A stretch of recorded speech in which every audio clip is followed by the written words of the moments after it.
Welcome to Pregnancy, Birth and Beyond, where stories, science, traditions and new ideas meet. Our podcast is coming to you from Bundjalung country, also known as the Northern Rivers in New South Wales, Australia. We acknowledge the traditional owners of this land, the Arakwal people, the Minjingbal people and the Widjabal people of the Bundjalung Nation and the many other tribes that frequented this area. I pay my respects to elders past, present and those emerging. As individuals, a team and organisation, we acknowledge the traditional custodians whose cultures and customs have nurtured and continue to nurture these lands for over 65,000 years, and upon which we now work and live. We acknowledge that sovereignty was never ceded, and recognition of culture, connection to land and waters, and sovereignty of all Aboriginal and Torres Strait Islander peoples across Australia is a matter of current and vital importance. Thank you for joining us today. Today on the show, Oni Blecher interviews Dr Hazel Keedle from Western Sydney University and Annalee Atia, National President of Maternity Choices Australia, a consumer advocacy organisation, and a co-founder of our very own PBB Media. We discussed the BEST study, or Birth Experience Study, a new research underway looking into the experiences of health consumers, mothers, within the healthcare system here in Australia, and also an important crowdfunding campaign that's been put together by some of the largest maternity consumer organisations here in Australia in order to support this vital research. Welcome to Pregnancy, Birth and Beyond. Today we have a special broadcast to raise awareness of a new study, one of the most important studies of its kind. And I've got Annalee Atia and Hazel Keedle here to tell me a little bit more about the study, why it's so important, how we can get collectively involved, and what we can do individually to assist these incredible researchers really find out what consumers need in birth experiences. So BEST stands for Birth Experiences Study, and I have Hazel Keedle and Annalee Atia, and I'm going to get them both to introduce themselves and tell us a little bit about what they do. Both are prominent figures in the maternity health and maternity choices sector, and they both have their fingers, hearts, bodies on the pulse of what's happening. So Hazel, tell us a little bit about your role in maternity care and specifically your role in wanting to raise awareness around this study. Sure. So my name is Dr Hazel Keedle and I'm a lecturer of midwifery at the School of Nursing and Midwifery at Western Sydney University. And I'm the lead researcher alongside Professor Hannah Darlin on the BEST study. I come from a background of, like, my PhD was in vaginal birth after cesarean, and really I'm very passionate about listening to women's experiences and then impacting maternity care based on those experiences. Thanks, Anya, and thanks, Hazel. It's great to be here. It's lovely to be on the other side of the microphone today. So I'm Annalee Atia, and I'm a maternity consumer representative. I'm currently the National President for Maternity Choices Australia. I'm also the co-founder of PBB Media, as many of you might know. I've been on the other side of this mic for many years now, hosting the Pregnancy, Birth and Beyond show for about 6 years, and just really loving and this very important work. I'm very, very excited about today's podcast because this specific study is very important, and I'm looking forward to unpacking it and talking a bit more about it and bringing all this important information to light to our listeners. Thank you. And we'll get more into the details of this study, but just to position PBB Media in the responsibility of really letting our listeners know what's happening in the maternity health research world. It's not always obvious what's happening, and I think it's really important that as public as birthing women, birthing people and families, that we know exactly what's happening because we are effectively a part of these studies. And so on that note, Hazel, would you be able to tell us a bit about this new study, the BEST study? And, I've heard that it's one of the largest of its kind, and it is time sensitive, and so it's all kind of happening now. But tell us a little bit about the study. Well, the study started with the directors of the Birth Time documentary contacting us and saying they'd love to do a study alongside their documentary and the release of the documentary. So we had a short period of time to get this done so we could get it out with their release, which we did. But we immediately went out to our consumer organisations such as PBB Media, but lots of others that we have as well, to say this is an opportunity for us to really get women's experiences right now. What would you like us to put in the survey? So we really worked with our consumers and stakeholder organisations to say, what do you want? What can we cover?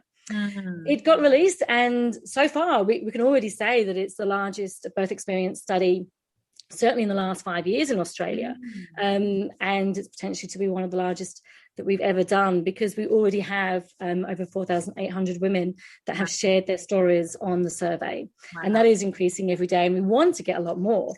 But it's a really important study because we're looking at all aspects of maternity care. We're looking at the type of providers that women had, but we're also looking at positive stories, and we are also looking at negative stories, and we're really giving women a voice to be able to share those stories. And I think it's really important, because if we don't hear those stories, and if we don't start looking at what's impacted them, what factors were there that women were more likely to have these negative stories, we can't learn from them, and we can't change the maternity service. Thank you. That's a great overview of when the idea of the study emerged alongside a documentary, which probably allowed a lot of people to see their birth experience as valid in a broader context. So that's such a great alignment and collaboration. And I'm wondering, how is this study going to be used? It's going to be used in a variety of ways, again, in conjunction with our consumer and stakeholder organisations. We plan to do, the traditional journal articles and the studies and publishing them, but we're also looking at providing a report that can be used for lobbying and approaching government with. But we're actually really interested in, getting this information out to women in the non-traditional means as well. Much like the Birth Time documentary, we're looking at that creative and media side of it. So, we're looking at having enough money to be able to do creative explorations such as poetry, such as a stage play. Some really interesting ideas to come out of the actual women's voices, the actual women's stories, and to get it out to women in a variety of different means. How fantastic to be able to absorb the information in a maybe creative or non-linear way, so it really sinks into us in the fabric of our societies. And I can garner why this study is important, but for people that have no idea about how research in this domain is used, why is it important to be able to have maybe reports that allow us to lobby on a local and a federal level? Well, I think, traditional academic journals, they can be a bit dry. And for me, I'm used to reading them because that's my bread and butter. But for many others, it can be a little bit dry, and there can be a little bit of digging through the information to get the right stuff. With a report, and, there are lots of reports that are put out there, you can use, you can get straight to the facts, you can showcase quotes, you can get infographics in there. And I think we can really focus the most important things that have come out of the survey. And then that can be used. And really, we're doing this with our consumer and stakeholder organisations and being led by them. So if they've said, and they said quite early, we want to have a report from this, we want to be able to lobby. And so we're taking the lead, really working in conjunction. So I really don't see this as a researcher-led project. This is most definitely a consumer organisation-led project, and we're doing the research on the side of that. How great, centralising experience even in the research itself.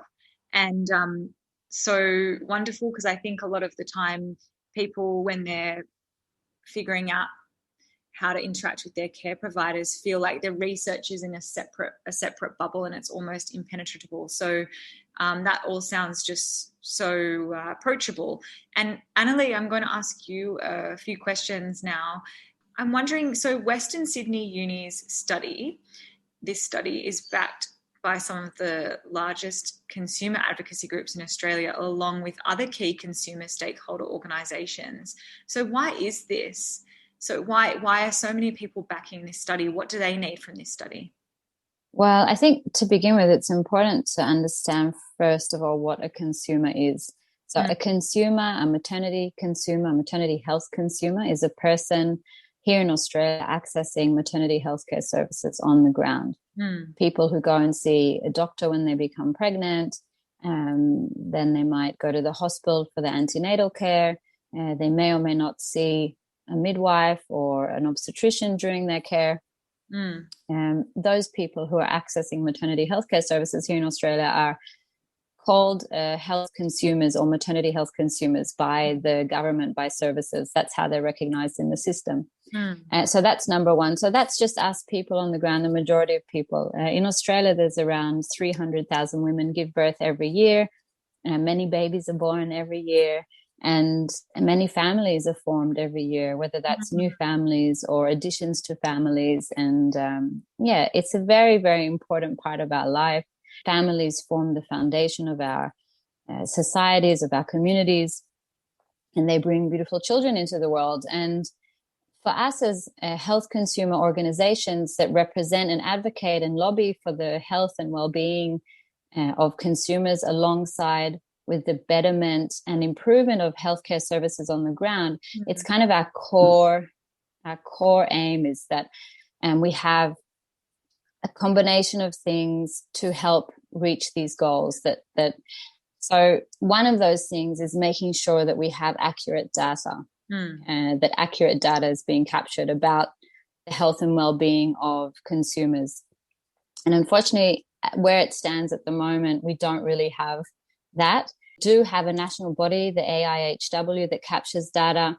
The data that they currently capture is very limited around people's experiences when they are accessing maternity healthcare service. They're more service focused rather than consumer focused. So they're focused on things that the service or the government has wanted to capture that may or may not be related to the health and well-being of the consumer. It may be related to how much money is being spent in a certain area, how many interventions have been done, the C-section rate, things like that.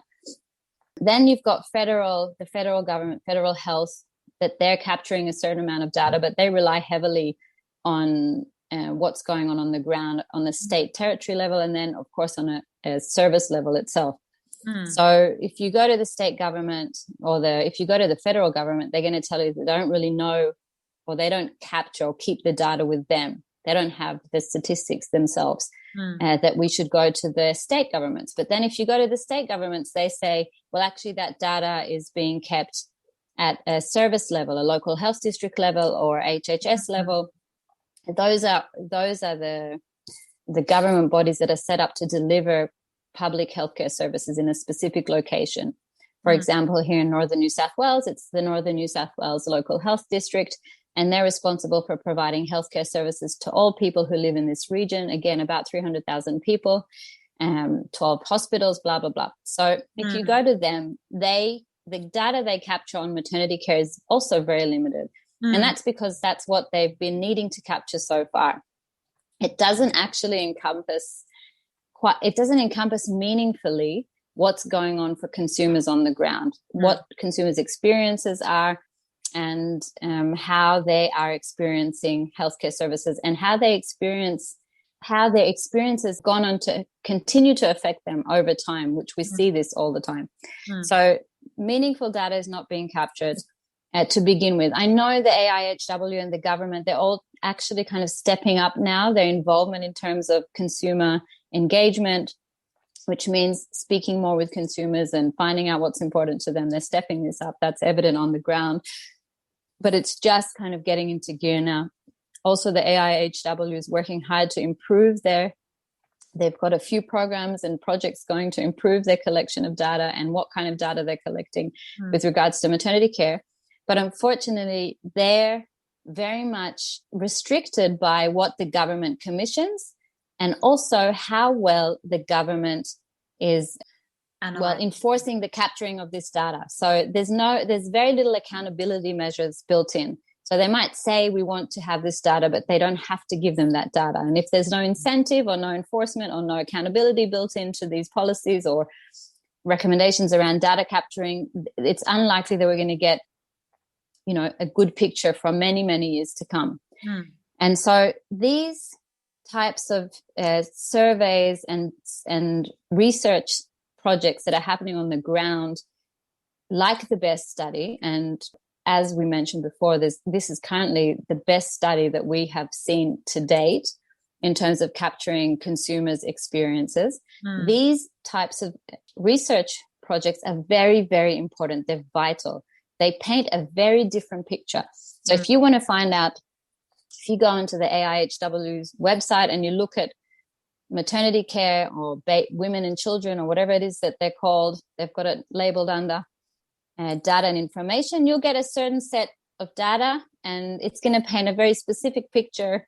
How many C-section, how many women give birth in Australia, how many 3rd and 4th degree tears, how many babies unfortunately passed away, mother death, blah, blah, blah. Maybe it will give you some statistics about postnatal depression, but essentially it's not really giving you a broad and complex and meaningful picture about what's going on for consumers. And this study definitely does that. It's pulling together information. It's going directly to the consumers and providing a robust questionnaire, which is worded properly. The questions are defined in a way that's trying to engage properly with the consumer, rather than get information from the consumer that makes the service look good, or the service hasn't really engaged with the consumer to create the survey, the survey to begin with. And then it's kind of like this wishy-washy, like, was the toilet clean?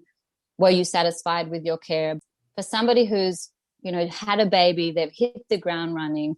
It's like running a marathon. If there's any trauma whatsoever, even if it was a good experience, but let's say even if it was a little bit of trauma, they're like having to deal with the newborn baby, the trauma that they've suffered, their partner or no partner, their parents, their friends, all of this stuff's going on. They don't have, if they see a little survey sent to them by email or the midwife's been pushing them to just fill that, they're just going to tick the box and not even read the questions properly. And they're going to do a favor to the service by responding.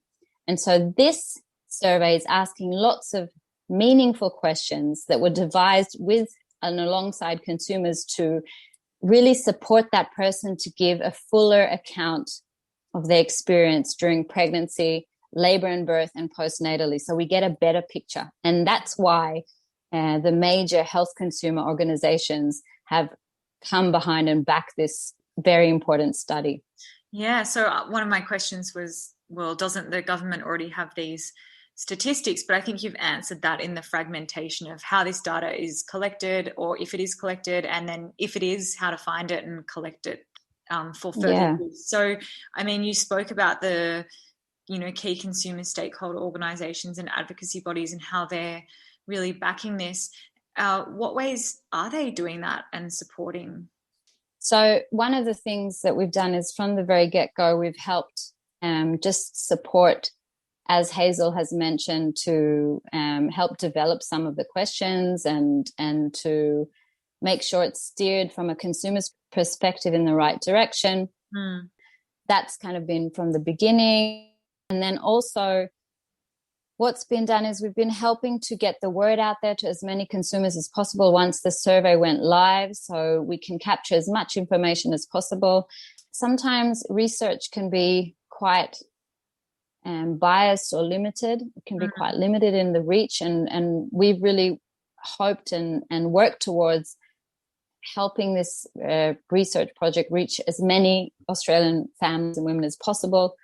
And that was another way that we're helping. And now we've come together, all these incredible organizations, to really back the kind of next phase of the research, which is hoping to get matched funding in order for the project to not only reach more families, which is really what we want, more and more families, but actually reach more diverse families. So we'd love for the research to be, or the survey to be, translated into different languages. That costs a lot of money, and then disseminated into those specific areas where people speak a different language. We'd also love to see much more fancy kind of statistics being created, and that also is a function of funding. And for in general, for research about women, by women, research about maternity care, about childbirth is limited in terms of its meaningfulness. So this meaningful project, we want it to have the funding. Maybe other research projects, there's heaps of funding for other areas, like, a new intervention for women, like some new drug, some new this, millions of dollars, yes.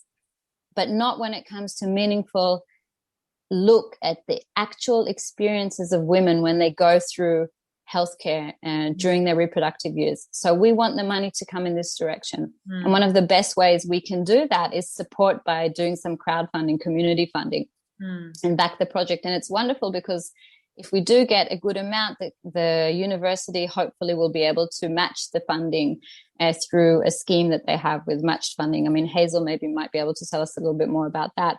But that's the aim of this next kind of phase of our support, is wanting to get as much financial support for the project so it can have a larger reach and a better a better bang when it comes out the other end in terms of the outcomes of the study. Hello, dear listener. If you're one of those people that care deeply about maternity care in Australia and would like to support this vital research as a community member, head to gofundme.com and search for Best Study-Community Funding.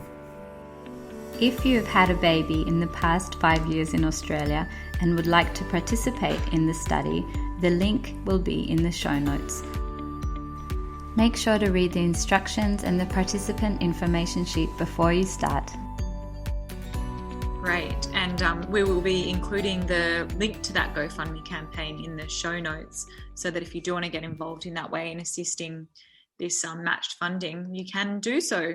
Because eventually, whether you have children or not, whether you plan to keep having children or not, you will benefit from the outcomes of these studies, because really it's just hearing what the various populations need and being able to then put that into the systems in place, potentially, hopefully, and probably. So just a question for you, Hazel. So who can complete the study specifically, and how? So we're looking for any woman or birthing person that has had a baby in the last 5 years in Australia. So it's a very wide net. And at the moment it's in English language, but we are obviously raising the funds so that we can get it translated into the top 7 languages spoken in Australia. Amazing. There is a link to a survey, and you just pop onto the survey and do it and put your answers in. There is the opportunity to download an app and give your audio version of your story. If you don't want to type your large story into the comment boxes, you can record that as well, and there's links to that in the survey. So look for us. We've got a Facebook page, The Best Study, and you can also look on the Birth Time World.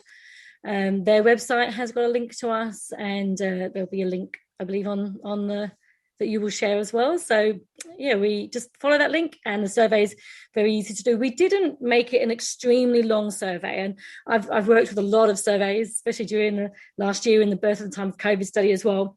And I think we've kind of got to the right length. This is not too long. You can pop in and pop out.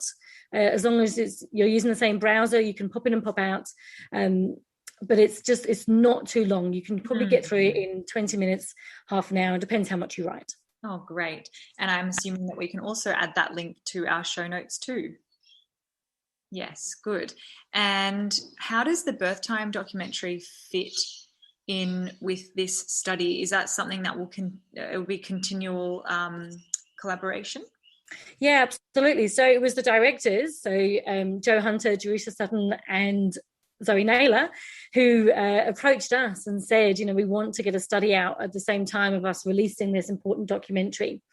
So they're very much part of this program. They agreed to design and print out little cards that were given out to everyone that goes to the screenings. And on that card, it has information about the study and the QR code that goes straight to the study. So we know the impact. There are already a quarter of the women accessing the survey have come through that QR code. So we know that, the birth time documentary is having such an important impact. It's an amazing documentary. And, I really advise any woman, if you can go and see it, or anyone, to go and see this documentary. It gives you a great snapshot of why we need to do this study, because it looks at the stories of the women that they interviewed, both in regional, rural and remote locations, birthing on country.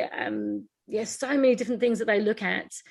And it's hard hitting and it's powerful, but the messages they give are really going to be backed up by the findings we find in our study. So yes, it's going to be an ongoing relationship with Birth Time and all of our other consumer organisations as well. And a fantastic study, and we're very proud to be part of that. Oh, and thank you both so much for your time and just messaging why this is important and clearly explaining the function of the study. But before we go, maybe both of you just in a short sentence or two, why is this so important? Just if you can really crystallize why it's so important that we be involved and make this study the best it can be. Well, how do we put that into one sentence? Sorry. Whatever. A little snippet. Yeah. I think it's really important to listen to women. And this is what the study aims to do. It's very difficult, whether you've had a positive or a negative story or birthing experience, to share your story. You might feel, if it was a positive experience, that you don't want to share your story so that you don't upset other people. If you've had a very traumatic experience, you might be spoken down to by people. You may have been told, well, as long as you've got a healthy baby, that's all that matters. But it's not all that matters. We need healthy women so that they can be the amazing mothers that they want to be. So this survey is really getting to hear your voice. We want to know what you experienced and how you're feeling afterwards and how it's impacted you. Because we get these voices and then we send them back to the healthcare providers. We will lobby government. We will look at what can we change. And we also hope to look at what resources do we need to put out there for women that haven't had a great experience. We're also hoping that this is a ongoing study, something that we can do every few years to really see what's happening now and how can we make those changes. So we need to hear your voices. We need to know about your experiences so we can really know what's going on in maternity care today. Thank you, Dr. Hazel Keedle. And Annalee, what do you have to say? I mean, Hazel pretty much covered it all, and maybe I can just add that I think that there's a great opportunity in us bringing more meaningful studies like this to the forefront. I think that there's a misconception, and many people believe that our maternity healthcare is one of the best in the world. And while if you only use the measures of how many mothers and babies are dying at childbirth, yes, we're quite high up there. We're relatively really have lower rates than many countries. Or if you only used, some other measures, yes. But if we look at the whole picture, if we look at all the statistics, we have a very high C-section rate. It's rising all of the time. From some of the top researchers in the world, it is well known that a high C-section rate is not necessarily a measure of a healthy system. It often means that physiology is not being supported, and that's when you take into account age and BMI and all of these other different risk factors, that even then, this is too much of a high C-section rate that we've got. We know that there's really high rates of third and fourth degree tears, unnecessary high rates, which are devastating to women, absolutely devastating. We know that 1 in 3 women experience their birth as traumatic. We know that many, many, many women suffer from post-traumatic stress disorder, which is incredibly detrimental. It's the same kind of stuff that soldiers experience when they come back from war. flashbacks and inability to interact and function properly in society, getting from bad to worse, and just ongoing issues for years sometimes.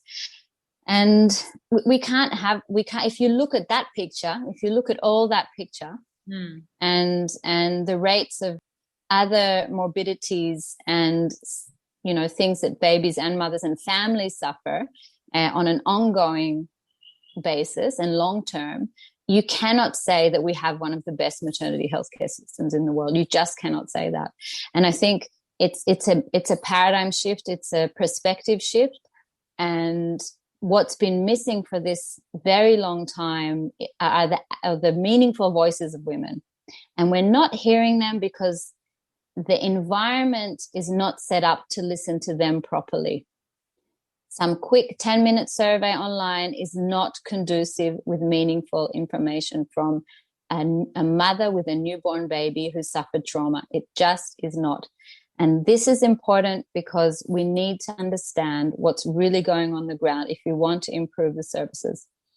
We can't improve without this. We can't have healthier mothers. We can't have less trauma from childbirth. We can't have less post-traumatic stress disorder. We can't have less PNDA, which is postnatal depression and anxiety. We can't have less of this if we don't understand what's going on the ground. It's not just a given that motherhood is difficult and depression is everywhere and that you can't, you know, that you might have fecal incontinence. No, it's not a given. And we need to understand better. So this is why it's incredibly important that we have meaningful data. Thank you. Thank you both so much. Thank you, Hazel, and thank you, Annalee. And thank you, our listeners, for listening and being interested in this information. Please have a look at the show notes for the link for the GoFundMe, but also for the link if you've had a birth in the last 5 years, if you've birthed in the last 5 years, a link to the BEST study. And let's all work towards better birth outcomes on a whole together. If you've had a baby in the last 5 years here in Australia and would like to participate in the BEST study, the link is in the show notes. Make sure to read the participant information sheet before you commence the study. And here's that link one more time. If you'd like to be a community supporter of the BEST study, head to gofundme.com and search for BEST Study -community funding.